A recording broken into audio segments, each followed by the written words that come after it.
Okay, and I was talking about the ceremonies that are available to our babies, our children. There are a lot of ceremonies that were put in place to help our young ones.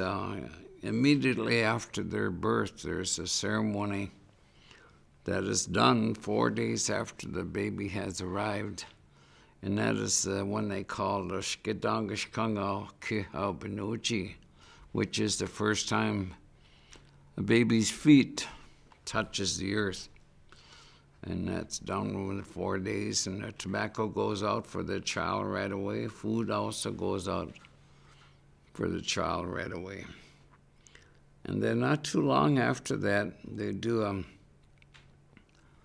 a wedding ceremony where the little baby gets namesakes.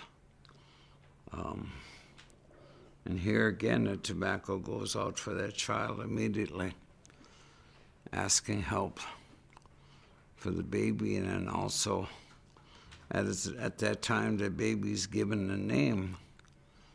So those Manadug know right off the bat who that child is after that ceremony is completed.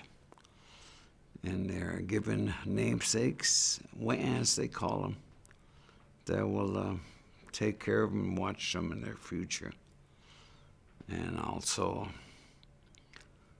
that there's a group of Manidug that will help that little child. Each one of their namesakes would be asking that the Manidug that watches over them watches over their little baby.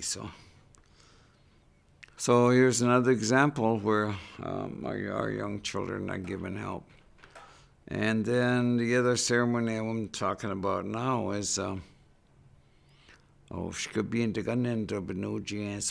meeting.